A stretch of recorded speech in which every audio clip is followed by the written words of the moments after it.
បន្ទាប់ពីតម្រៀបលេខត្រូវតាមខ្ទង់ហើយយើងត្រូវដាក់ចំណុចទស្សភាគឲ្យ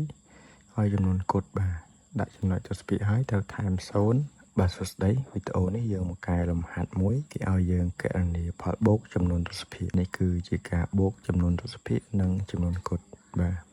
ចឹងដើម្បីរកផលបូកបានត្រឹមត្រូវយើងត្រូវចេះរៀបលេខឲ្យត្រូវតាមខ្ទង់សិនបាទតាអក្សរក31.255 31.255បូកនឹង15ចឹង15នេះជាចំនួនគត់ដូច្នេះយើងត្រូវយកវាទៅតម្រៀបនៅក្រោមចំនួនគត់របស់យើងដែរចឹងផ្នែកគត់របស់យើងគឺ31នេះចឹងលេខ15ត្រូវនៅក្រោមលេខ31បាទបន្ទាប់ពីតម្រៀបលេខត្រូវតាមខ្ទង់ហើយយើងត្រូវដាក់ចំណុចទស្សភាគឲ្យចំនួនគត់បាទដាក់ចំណុចទស្សភាគហើយត្រូវថែម0ឲ្យចំនួនគត់ដើម្បីបានផ្នែកទស្សភាគស្មើគ្នាបាទបន្ទាប់មកយើងធ្វើការបូកពីលើចុះក្រោមបាទ5បូក0 5 5បូក0 5 2បូក0 2ចំណែកចំណុចទស្សភាគយើងទម្លាក់ឲ្យត្រង់ពីលើចុះក្រោមមកបាទ1បូក5ស្មើ6 3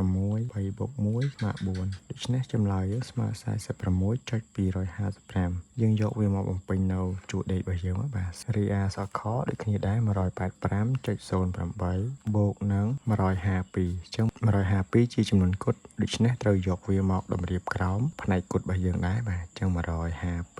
ន្ទាប់មកយើងដាក់ចំណុចទស្សភាគឲ្យវាមួយមកហើយថែម0ដើម្បីបានផ្នែកទស្សភាគស្មើគ្នាបន្ទាប់មកយើងធ្វើការបូកពីលើចុះក្រោមមកបាទ8បូក0ស្មើ8 0បូក0ស្មើ0ចំណុចទស្សភាគទម្លាក់ឲ្យត្រង់ពីលើចុះក្រោមមក5បូក2 7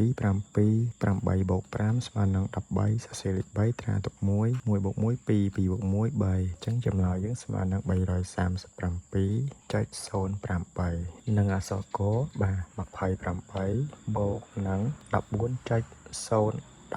ញ្ចឹង14នេះគឺផ្នែកគត់ត្រូវយកវាទៅដាក់នៅក្រោមចំនួនគត់របស់យើងអញ្ចឹង14បាទចុច018បន្ទាប់មកយើងត្រូវថែមចំណុចទស្សភាគឲ្យចំនួនគត់យើងនិងថែម0ដើម្បីបាន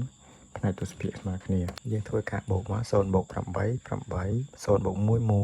0បូក0 0ទម្លាក់ចំណុចទស្សភាគត្រង់8បូក4 12សរសេរ2ត្រា1 1